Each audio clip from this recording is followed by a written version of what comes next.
আসসালামু আলাইকুম প্রিয় দর্শক, আমি ব্যারিস্টার আনোয়ার হোসেন আমন্ত্রণ জানাচ্ছি বাংলা ভীষণ আইন বিষয়ক নিয়মিত অনুষ্ঠান ব্যারিস্টার সিনে। এই অনুষ্ঠানে মেইনলি আমরা আইন এবং আদালত বিষয়ে কথা বলে থাকি। আজকে আমাদের সাথে কথা বলার জন্য আমন্ত্রিত আসছেন বাংলাদেশ সুপ্রিম কোর্টের practitioner barrister Ashraf Rahman. Barrister Ashraf, আপনাকে অসংখ্য ধন্যবাদ অনুষ্ঠানে আসার জন্য, and thank you for coming in. আপনার সাথে আমরা ইংলিশ লিগাল সিস্টেমের একজন আইনের ছাত্রকে রেখেছি, ওর নাম হচ্ছে জেরিন তাসনিম। জেরিন, তোমাকেও অসংখ্য ধন্যবাদ and welcome to the programme. Thank you sir. আপনাকে দিয়ে শুরু করতে চাই। ব্যারিস্টার আশরাফ, আপনার যদি পড়াশোনার জীবন সম্পর্কে একটু বলেন, আই মিন কোথায় কোথায় পড়াশোনা করেছেন? ধন্যবাদ আমাকে আজকে স্টুডিওতে আমন্ত্রণ জানানোর জন্য। আমি আমার পড়াশোনা করেছি, আমার স্কুল ছিল Manipur high school, and then আমি বিএফ শাইন কলেজ থেকে এইচএসসি কমপ্লিট করি, দেন আমি ইউনিভার্সিটি অফ লন্ডনের আন্ডারে এলএলবি কমপ্লিট করি, রাইট। অ্যান্ড দেন আমি ইংল্যান্ডের কার্ডিফ ইউনিভার্সিটিতে যাই, ওয়েলসে।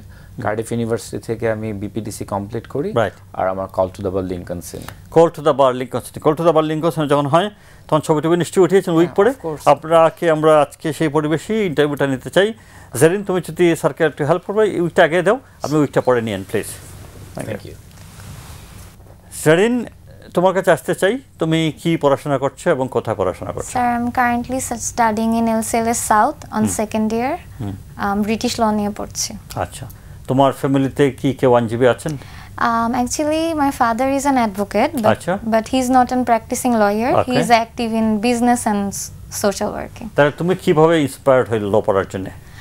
Actually, আমার আব্বুর পার্সোনালিটি আমাকে অনেক ইন্সপায়ার করে। আব্বু, অ্যাজ আই সেড, সে প্র্যাকটিসিং লয়ার না, বাট সে অনেক সোশ্যাল ওয়ার্ক করে। রাইট। অ্যান্ড আমার আব্বু হচ্ছে যে আমাদের হোম টাউন, মানে আব্বুর হোম টাউন, ওইখানে আব্বু মানুষের জন্য অনেক কাজ করে। লাইক এখন সেটা কোথায়? এটা আমাদের হোম টাউন হচ্ছে ব্রাহ্মণবাড়িয়া। রাইট, ওকে। তো ওখানকার পোর পিপলের জন্য আমার আব্বু অনেক ওয়ার্ক করে, সোশ্যাল ওয়ার্ক। সো আব্বু আমাকে সবসময় বলে যে গরিব পিপলরা হচ্ছে, মানে গরিব মানুষরা হচ্ছে সবচেয়ে অসহায়, ওদের সাথেই সবচেয়ে রং হয়। তো ওদের পাশে দাঁড়ানোর জন্য একজন লিগ্যাল পারসন দরকার। তো আমার আব্বু আম্মুর সবসময় ইচ্ছা ছিল যে আমি একজন ব্যারিস্টার হয়ে ওই আমাদের হোম টাউনের ওই অসহায় মানুষ যারা হচ্ছে এরকম এক্সপেন্স বিয়ার করতে পারে না, ওদেরকে যাতে আমরা ফ্রি লিগ্যাল সার্ভিস দিই। আমি তার মানে এই ক্ষেত্রে আমি যদি তোমাকে প্রশ্ন করেছি, তুমি যখন কোয়ালিফাইড ব্যারিস্টার হবে, তখন যদি আমি তোমাকে রেফার করে এই প্ল্যাটফর্ম থেকে দুজন অসহায় মানুষ যাদের ফিস দিয়ে আইনে আশ্রয় নেওয়ার সুযোগ থাকবে না, এরকম দুজনকে তুমি বিনা ফিসে হেল্প করবে কিনা? অবশ্যই স্যার, আমি এরকম কাজ আরো করতে চাই। রাইট, তাহলে তোমাকে আমাদের ডেটাবেসে রেখে দিলাম। Will contact you in due course. Okay, barrister Ashraf, আপনার কাছে আসতে চাই। আপনাকে একটা টিভি স্ক্রিনে আমরা একটা পত্রিকা রিপোর্ট দেখব। রিপোর্টের হেডলাইন হচ্ছে homelessness minister quits after hiking rent at house by £700 এই মান্থ। এটার ব্রিফ স্টোরিটা আমি একটু বলে দিই। সেটা হচ্ছে যে আমাদের যে বাংলাদেশি অরিজিন একজন ব্রিটিশ এমপি আছেন, রোশনারা আলী, তিনি তার একটা বাসা ভাড়া দিয়েছিলেন। সেই বাসা যাকে ভাড়া দিয়েছিলেন তাকে 3 মাসের নোটিশ দেওয়ার কথা ছিল, সেই নোটিশ দিয়েছেন ঠিক মতোই, দিয়ে বলেছেন যে আমি বাসাটা বিক্রি করে দিতে চাই, আপনি বাসাটা একটু ছেড়ে দেন। উনি যখন বাসা ছেড়ে দিলেন, উনি বাসা আসলে বিক্রি করার উদ্দেশ্যে তাকে নোটিশ দেন নাই, তিনি নোটিশ দিয়েছিলেন অন্য কাউকে আবার ভাড়া দেওয়ার জন্যে। অন্য কাউকে ভাড়া দিয়ে তিনি £700 বেশি পাবেন সেই জন্যে ওকে নোটিশ দিয়ে সেকে তাড়িয়ে নতুন একজনকে ভাড়াটিয়া হিসেবে গ্রহণ করেছিলেন। সেই কারণে তাকে মন্ত্রিত্ব থেকে রিজাইন করতে হয়েছিল। এটা নৈতিকতা না আইন? আমাদের দেশে আসলে এরকম নৈতিকতা না আইনের প্রয়োজন এইসব বিষয়গুলো প্র্যাকটিস করার জন্য? ধন্যবাদ, অত্যন্ত গুরুত্বপূর্ণ একটি টপিক। এই টপিকটি, এই নিউজটি আমিও নিজেও পড়েছি। এটা খুবই সারা ওয়ার্ল্ড ওয়াইড খুবই আলোচনা সৃষ্টি করেছে। তো এই যে রওশনারা আলী, উনি যে ব্রিটিশ বাংলাদেশি, কিন্তু সিলেটে কিন্তু উনি জন্মগ্রহণ করেছে, পরবর্তীতে উনি ইংল্যান্ডে সুইচ করেছে। দেখেন, যখন এই যে তিনি যখন তার পরে যখন টিনেন্টদেরকে উনি যখন নোটিশ দেওয়ার পর টিনেন্টরা যখন বাসাটা ছেড়ে দিল, এর কিছু সপ্তাহ পরে উনি আবার এটা আরেকজনের কাছে ভাড়া দিয়ে দিলেন £700 বেশি। অ্যামাউন্টটা কিন্তু অনলি £700। এটার পর যখন অন্যান্যরা যখন এটা নিয়ে সমালোচনা করলো, তখন কিন্তু উনি নিজে থেকেই পদত্যাগপত্র জমা দিয়েছেন। এ থেকে বোঝা যায় তার এথিক্যাল ভিউজটা, এখানে আইনের কোনো কিছু না, এথিক্যাল ভিউজ। উনি যখন রিজাইন দিয়েছে, ওনার রেজিগনেশন লেটারটা যদি দেখেন, উনি বলেছে আমি যেহেতু একটা ইনসিডেন্ট ঘটে গিয়েছে এবং এটা নিয়ে তীব্র যেহেতু ক্রিটিসিজম হয়েছে, আমি সরকারি এই পদে থাকলে যে লেবার পার্টির যে পারপাস আছে সেটা নষ্ট হতে পারে, এই কারণে কিন্তু উনি সরে গিয়েছে। এই প্রয়োগটা এটা একটা এখানে আইনের কোনো ব্যত্যয় না, কারণ এখানে কোনো মামলা হয়নি, কোনো কিছু হয়নি।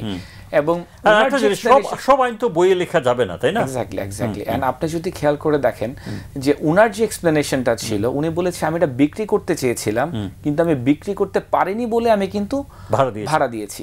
আমাদের দেশে হলে কিন্তু এই প্রেক্ষাপটে সাধারণ যে সার্কামস্টেন্সেস অনেকগুলা রিজন বের করতো, অনেকগুলা লজিক বের করতো, কিন্তু উনি কিন্তু উনার নৈতিকতার জায়গায়, এথিক্যাল পয়েন্ট অফ ভিউজ থেকে কিন্তু উনি সরে গিয়েছে। এটা আমি অবশ্যই এটা অ্যাপ্রিসিয়েট করি এবং আমি মনে করি সব পলিটিশিয়ানসদের জন্য এগুলো ফলো করা দরকার। আমাদের বাংলাদেশে যদি পলিটিশিয়ানরা এভাবে চিন্তা করতো, এই ধরনের তাদের মোরাল অ্যান্ড এথিক্যাল ভিউজ থাকতো, আমাদের দেশটা অন্য উচ্চতায় চলে যেত এবং দুর্নীতিমুক্ত থাকতো। যেমন আমাদের দেশে এমপিরা, যেমন আইন প্রণেতারা, তারা নিজেরাই আইন প্রণয়ন করেন, একই সাথে ওরা আইন আবার উন্নয়ন করে না। যেমন এলাকায় যে এলাকা থেকে যিনি এমপি হয়ে আসতেন, সেই এলাকায় গিয়ে তিনি আবার উন্নয়ন কর্মকাণ্ডে জড়িত থাকেন। এটা কি কনফ্লিক্ট অফ ইন্টারেস্ট না? অ্যাকচুয়ালি বাংলাদেশের যে লিগ্যাল সিস্টেম অথবা বাংলাদেশের যে কনস্টিটিউশন, আপনি দেখেন বাংলাদেশে তো জনগণের ভোটে এমপিরা পার্লামেন্টে যাচ্ছে, এমপি নির্বাচিত হচ্ছে, তো তারা তো ল মেকার্স, তো এখন তারাই তো কার্যক্রমটা করবে। এখানে যদি ন্যায় থাকে, সততা থাকে, আমার মতে এতে কোনো প্রবলেম নেই, since Bangladesh is Democratic country. আচ্ছা, থ্যাংক ইউ। আপনাকে লটা তো আলটিমেটলি ইমপ্লিমেন্ট করার দায়িত্ব তো জুডিশিয়ারি। আচ্ছা, so there is a clear separation of power. Right. আচ্ছা, অন্য একটা প্রসঙ্গ চাই, একটা রিপোর্ট, সেটা হচ্ছে আবারও টাইমস পত্রিকার রিপোর্ট। সেটা হেডলাইন হচ্ছে migrants convicted of sex crimes to be denied asylums. অর্থাৎ যেসব ইমিগ্রেন্ট বিদেশে গিয়ে, অর্থাৎ ইউকেতে গিয়ে অ্যাসাইলাম সিক করেছেন, সেক্স ক্রাইমের জন্য কোনো না কোনোভাবে কনভিক্টেড হয়ে যান, তাদের অ্যাসাইলাম ডিক্লাইন করা হয়ে যাবে। এটা কতটুকু যৌক্তিক? ইউরোপ, আমরা ইংল্যান্ডে দেখেছি, তারা ইউরোপিয়ান কনভেনশন হিউম্যান রাইটসের উপর তারা খুবই এমফাসাইজ করে, খুবই প্রায়োরিটি দেয়, এবং এই হিউম্যান রাইটসের ভিত্তিতেই কিন্তু তারা এই অ্যাজাইলামগুলো এতদিন দিয়ে আসতেছিল। কিন্তু মেইন প্রবলেমটা হলো, আমি এটা নিউজটা পড়েছি, এটাও একটা খুবই সেন্সিটিভ ইস্যু, বিভিন্ন আমি নিউজ পেপারে পড়েছি, ইনক্লুডিং টাইমস, গার্ডিয়ান। তো আমি যা দেখেছি যে গত এক বছরে অ্যাজাইলাম সিকারের সংখ্যা অ্যারাউন্ড 10,000। আচ্ছা, 10,000। এবং রিসেন্ট ওরা অ্যানালাইসিসে দেখতে পেল যে এই যে অ্যাজাইলাম যারা সিকার, তারা অনেক সেক্সুয়াল অফেন্স করছে ইংল্যান্ডে, যে এখন তারা মনে করছে it poses serious threat to their nationals, এবং শুধুমাত্র এই কারণে, এবং তাদের যে অ্যাজাইলামের যে ক্রাইটেরিয়াগুলো আছে, যদি এটা সিরিয়াস অফেন্স হয়, আর in the context of England এবং অ্যাজাইলাম ইস্যুস, এখানে দেখা যায় 1 year কনভিকশনের বেশি যেগুলো, তারা এগুলো সিরিয়াস অফেন্স হিসেবে ট্রিট করছে। সো সিন্স দেখেন, তারা কিন্তু হিউম্যান রাইটসে এমফাসাইজ করছে বলেই কিন্তু অ্যাজাইলাম দিচ্ছে, কিন্তু তারা যখন দেখছেন নিজের সিটিজেনদের উপর দেশের শান্তি শৃঙ্খলা বা ক্রিমিনালসের সংখ্যা বেড়ে যাবে, এই কারণে তারা হয়তো বা একটা স্ট্রিক্ট অ্যাপ্রোচে এসেছে। Thank you. আপনার কাছে আমাদের দুইটা প্রশ্ন আছে, যেটা আমরা ভিউয়ার্সদের কাছ থেকে গ্রহণ করেছি। প্রিয় দর্শক, আপনারা যে কেউই আমাদের কাছে প্রশ্ন পাঠাতে পারেন। আমাদের কাছে প্রশ্ন পাঠানোর ঠিকানা হচ্ছে baristas.in25@gmail.com। আমি আবার পড়ছি, baristas.in25@gmail.com। এই ঠিকানায় যে কেউই আমাদের কাছে প্রশ্ন পাঠাতে পারেন। আমরা যৌক্তিক সকল প্রশ্নের উত্তর পর্যায়ক্রমে দিয়ে থাকি। প্রশ্নগুলো তুমি যদি স্যারের উদ্দেশ্যে একটু করো, জেরিন। শরিয়া মোতাবেক 4টি বিয়ে করা যায়, যদিও শর্ত সাপেক্ষে। তবে আমাদের প্রচলিত আইন একাধিক বিয়ের বিষয়ে কি বলে? বাংলাদেশের আইনে একাধিক বিয়ে করতে কোনো প্রবলেম নাই, কিন্তু একাধিক বিয়ের কিছু প্রিকন্ডিশন আছে। প্রথম কথা হলো, আপনি যদি কাউকে বিয়ে করতে চান, স্ত্রী থাকা অবস্থায়, আপনাকে যে চেয়ারম্যান আছে, বা যে ঢাকা সিটি কর্পোরেশন এলাকা হলে এখানে কাউন্সিলের অফিসে যে একটা রিটেন অ্যাপ্লিকেশন দিতে হবে, এবং সাথে বলতে হবে যে আপনার ওয়াইফের পারমিশন আছে। যদি আপনার এই দুইটা থাকে, তখন চেয়ারম্যান পরিষদ অথবা কাউন্সিল অফিস তারা একটা আরবিট্রেশন সালিসি বোর্ড বা আরবিট্রেশন বোর্ড গঠন করে দিবে। ওখানে তারা কি করবে, ওই অ্যাপ্লিকেশনটা স্ক্রুটিনি করবে কি রিজনে আরেকটা বিয়ে প্রয়োজন, এখানে এটা যৌক্তিক কারণ আছে কিনা, এবং বউয়ের প্রতিনিধিকে আসতে বলবে, যে স্ত্রী তাকে এবং তার প্রতিনিধিকে আসতে বলবে। যদি সালিসি পরিষদ যদি মনে করে যে দ্বিতীয় বিয়ে করার যৌক্তিক কারণ আছে, তাহলেই শুধুমাত্র দ্বিতীয় বিয়ে করা যাবে। আচ্ছা, এখানে আরেকটু খেয়াল করে দেখতে হবে, এখানে আবারও আমি বলছি যে অবশ্যই যে এক্সিস্টিং বউ তার পারমিশন মাস্ট বি রিকোয়ার্ড। আচ্ছা, thank you. Zerin, second question please. Jhalakathi থেকে আব্দুল হালিম। আমার একটি সম্পত্তি ব্যাংকে বন্ধক ছিল, বিভিন্ন সমস্যায় পড়ে টাকা দিতে পারছি না। এখন ব্যাংক সম্পত্তিটি নিলামে বিক্রি করার জন্য নিলাম বিজ্ঞপ্তি দিবে। এই নিলাম বিজ্ঞপ্তি প্রচারিত হলে কোনো প্রতিকার আছে কিনা, আর নিলামে যদি বিক্রি করতে না পারে তাহলে ব্যাংক কি সম্পত্তির মালিকানা পাবে, আর যদি নিলামে বিক্রি হয়ে যায় তাহলে আমি কি করতে পারি? অনেকগুলো প্রশ্নের মধ্যে আছে, আমি একটা করে অ্যান্সার দিচ্ছি। প্রথম কথা হলো, আমরা ব্যাংকে যখন এই ধরনের একটা আমরা ঋণ নিচ্ছি, যে ঋণ নিচ্ছে, আমরা কিন্তু ব্যাংকে একটা এগ্রিমেন্ট সাইন করছি। ব্যাংকে এগ্রিমেন্ট সাইন করছি, যখন আমি ব্যাংকের কাছে এই প্রপার্টিটা বন্ধক দিয়ে দিলাম, যদি আমি ঠিক মতে আমার পরিশোধ না করতে পারি, bank has the authority to sell the property through auction, নিলামের মাধ্যমে কিন্তু। এবং আপনারা জানেন যে এই জন্য একটা বিশেষায়িত আইন আছে, অর্থঋণ আদালত আইন 2003, এবং অর্থঋণ আদালত একটা প্রতিষ্ঠা করা হয়েছে। এই আইনের মূল উদ্দেশ্যটাই হলো ব্যাংকগুলোকে যেন প্রোটেকশন দেওয়া হয়। সুতরাং আপনি যদি আজকে লোন নিলেন, লোনের টাকা যদি ঠিকমতো পে না করতে পারেন, এবং আপনি যদি প্রপার্টিটা বন্ধক রাখেন বা মর্টগেজ রাখেন, bank has the authority to sell it. আর যদি থ্রু অকশন, এখন অকশন উঠে গেলে আপনার প্রতিকারটা আপনার জানতে চেয়েছেন, প্রতিকারটা হলো 12(3) ধারায় একটা পেপারে বিজ্ঞপ্তি দেয়। আইনটা হলো 12(3) অর্থঋণ আদালত আইনে যে পেপারে বিজ্ঞপ্তি দিবে সেটা বহুল প্রচারিত পেপারে দিবে। পেপারের কপিটা এনে আপনারা এই নিলামটাকে চাইলে হাইকোর্টে চ্যালেঞ্জ করতে পারেন রিপিটিশনের মাধ্যমে। আচ্ছা, থ্যাংক ইউ। আমরা আপনার সাথে আরো কথা বলবো এই বিষয়ে। প্রিয় দর্শক, আমরা একটা বিজ্ঞাপন বিরতিতে যাচ্ছি, ফিরে আসছি এক্ষুনি।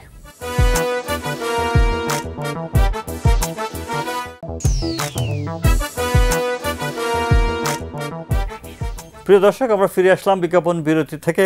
আমরা কথা বলবো এখন আমাদের আমন্ত্রিত স্টুডেন্ট জেরিনের সাথে। জেরিন, তুমি জানো আমাদের দেশে মিথ্যা মামলা করে মিথ্যা মামলা শাস্তি আছে। জি। এরকম শাস্তি খুব দৃশ্যমান, খুব বেশি দেখা যায় যে মিথ্যা মামলা করলে শাস্তি হচ্ছে না। তাহলে তুমি যদি ব্যারিস্টার হও তাহলে এই বিষয়ে কোনো ভূমিকা রাখবে কিনা? জি, অবশ্যই।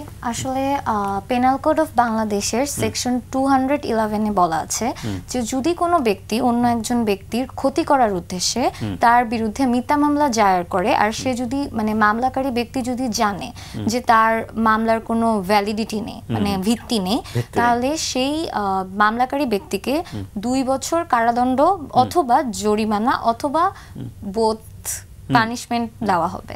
কিন্তু এই ক্ষেত্রে আবার যদি মামলাকারী ব্যক্তি এমন কোনো বিষয়ে অপোজিট ব্যক্তির উপর মামলা করে যেই মামলার শাস্তি হয়তো মৃত্যুদণ্ড বা লাইফ টাইম ইমপ্রিজনমেন্ট বা 7 বছরের বেশি শাস্ত্রম কারাদণ্ড হয়, তখন সেই ক্ষেত্রে আমরা সেই মিথ্যা মামলাকারী ব্যক্তিকে 7 বছরের কারাদণ্ডে দণ্ডিত করতে পারি। যদিও এই ধারা অনুমোদিত করা আছে, কিন্তু আমাদের দেশে এটার অ্যাপ্লিকেশন বা এফেক্টিভনেস দেখা যাচ্ছে না।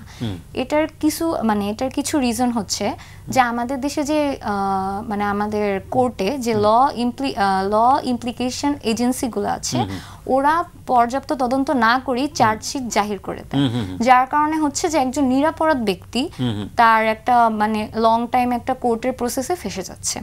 আবার আরেকটা যেটা প্রবলেম হচ্ছে আমাদের দেশে, যেটা মেইন, সেটা হচ্ছে আমাদের দেশের বিচার প্রক্রিয়া অনেক স্লো, অনেক ধীর, যার কারণে এমন হচ্ছে যে ফলস এলিগেশনের যে মামলাগুলো আছে ওগুলি বছরের পর বছর সময় লেগে যাচ্ছে, যার কারণে যে ভিকটিম সে হতাশাগ্রস্ত হয়ে যায়, আর এছাড়াও সমাজে হয়রানির শিকার হয়, যেটা তার পার্সোনাল আর প্রফেশনাল লাইফে ব্যাড ইমপ্যাক্ট করে।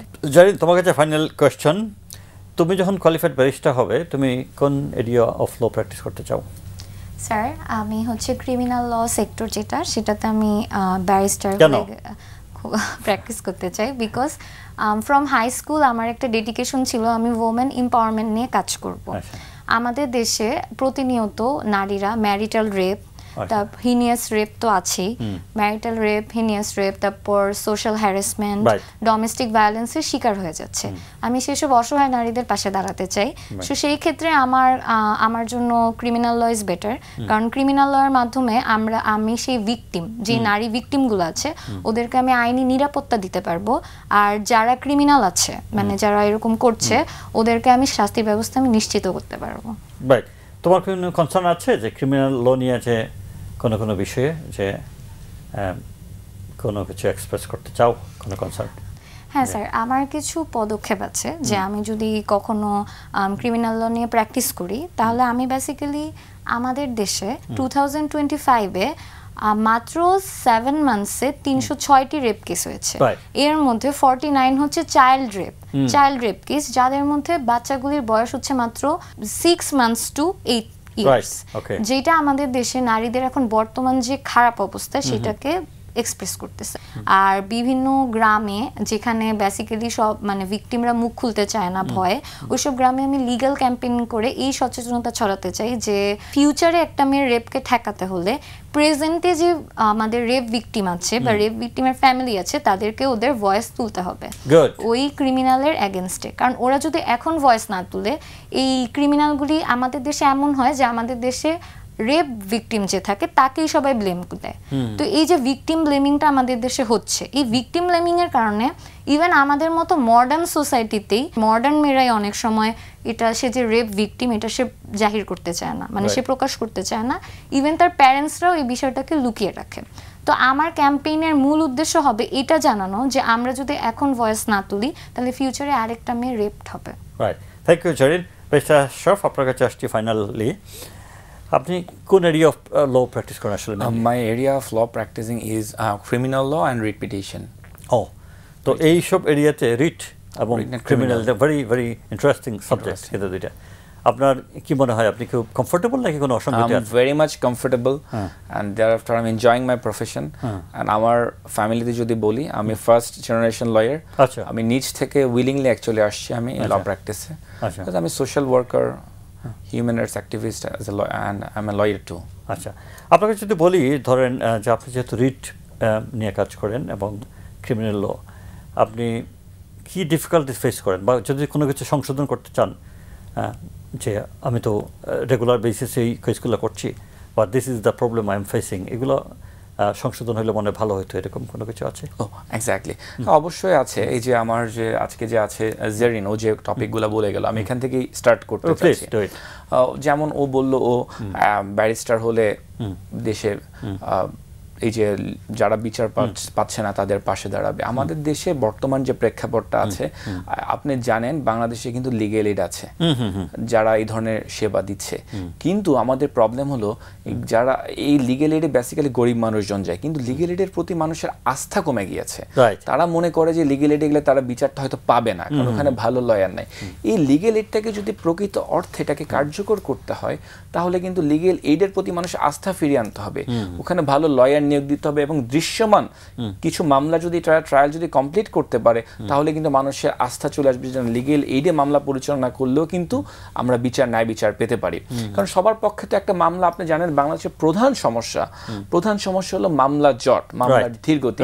আর আমি অ্যাজ এ লয়ার, আমি যদি আপনাকে বলি এবং ফুল টাইম প্র্যাকটিসিং লয়ার হিসাবে, এই মামলার যে ধীরগতি বলেন বা আসছে না, এটা সবচেয়ে বড় প্রবলেম হলো আমাদের যে ইনভেস্টিগেশন অথরিটি আছে, যারা তদন্ত যারা করছে এবং যারা আজকে আমাদের উইটনেসরা দেখা গেছে যে মামলা সরকারি উইটনেস থাকে, মানে আমরা যেটাকে বলি ফর্মাল উইটনেস, আমরা যারা বলি ধরেন পুলিশ যে ডক্টর থাকে, তারা দেখা গেছে যে সঠিক টাইমে আসে না। এখন সঠিক টাইমে না আসলে তো আমাদের কমন ক্রিমিনাল লতে প্রিজাম্পশন কি, যতক্ষণ না গিলটি না হবে ততক্ষণ কিন্তু তাকে আমরা কনভিক্টেড করতে পারি না। তো আপনাকে কিন্তু একটা ডিউ প্রসেসে যেতে হবে, কিন্তু এই জন্য আপনাকে ট্রায়ালটা কনক্লুড করতে হলে আপনাকে আলটিমেটলি সাক্ষীগুলো আসতে হবে। এই যে একটা ডিলে প্রসেস 4 বছর 5 বছর লেগে যাচ্ছে, এতে করে মানুষ হোপ হারিয়ে ফেলছে। এখানে এটাকে এক্সপার্টাইট করতে হবে। আপনি দেখবেন আমাদের বাংলাদেশে কিন্তু আমরা চাইলে আমাদের সদিচ্ছা থাকলে কিন্তু সম্ভব। যেমন দেখবেন কিছুদিন আগে একটা চাইল্ড একটা রেপড হলো, নেমলি আসিয়া, মাগুরার শিশু, ওটা কিন্তু অল্প সময়ে কিন্তু তাকে কিন্তু সাজা হয়ে গেল। সো চাইলে পসিবল, কিন্তু আমাদেরকে এই সদিচ্ছা থাকতে হবে। আমাদের যারা আজকে আইন মন্ত্রণালয় আছে বা আমাদের যারা জুডিশিয়ারি যারা দেখছে, যারা বিচারক আছে, এটা তো বিচারকরা একাও পারবে না, সবার সাথে সমন্বিতভাবে এই লিগ্যাল যে ডিলেটা আছে এটাকে যদি আমরা কমায় আনতে পারি, অবশ্যই দেশে ন্যায় বিচার করা সম্ভব। আর আরেকটা প্রবলেম হলো আমার যেটা পার্সোনাল অবজারভেশন, আমি যেহেতু বললাম আমি একজন সোশ্যাল ওয়ার্কার টু, আমার মনে হয় আমাদের দেশে অসংখ্য লোক আমরা আইন সম্পর্কে জ্ঞান নাই। আপনি দেখেন এই যে ধর্ষণের কথা বললেন, আলোচনা হলো, ধর্ষণের জন্য কি পানিশমেন্ট আছে? ধর্ষণের punishment either death or life imprisonment. আপনি কিন্তু জানেন ইউরোপের কোনো দেশে কিন্তু ডেথ নাই কিন্তু। তার মানে বাংলাদেশে আইনটা কত সিভিয়ার, তাও আইন আছে কিন্তু আইনের প্রয়োগটা নাই। আমরা যদি সোশ্যাল একটা আমাদের অ্যাওয়ারনেস ক্রিয়েট করতে পারি, অথবা আমরা যদি এটা সচেতনতা সৃষ্টি করতে পারি যে এই অপরাধগুলোর জন্য শাস্তির বিধান আছে, তাহলে কিন্তু মানুষ অপরাধগুলো করবে না। এখন প্রবলেম হলো মানুষ জানেই না যে যৌতুক চাওয়া অপরাধ, মানুষ জানেই না বউয়ের কাছ থেকে বউকে অ্যাসল্ট করলে এটা একটা অপরাধ, এটা তো আমরা জানি না। এই কারণে ম্যাক্সিমাম অপরাধ হচ্ছে না জানার কারণে। মানুষ যদি জানতো যে এই যে একটা রেপ করলে তার অপরাধ ডেথ বা যাবজ্জীবন, মানুষ কিন্তু ভয়ে অপরাধ অনেকাংশে কমে আসতো। তো আমি যেটা বলতে চাই, আমাদের দেশে আইন আছে কিন্তু আইনের যথাযথ প্রয়োগটা নাই, অথবা আইন সম্পর্কে মানুষ সচেতন না। এই সেক্টরগুলোতে যদি আমরা কাজ করতে পারি, দেশে আইন শৃঙ্খলা অনেক উন্নত হবে। Thank you barrister Ashraf Zerin, তোমাকে অসংখ্য ধন্যবাদ অনুষ্ঠানে আসার জন্য। প্রিয় দর্শক, এই ছিল আমাদের আজকের আয়োজন। আগামী অনুষ্ঠানে নতুন কোনো অতিথি নিয়ে আপনাদের সামনে হাজির হব। সেই পর্যন্ত ভালো থাকবেন। আল্লাহ হাফেজ।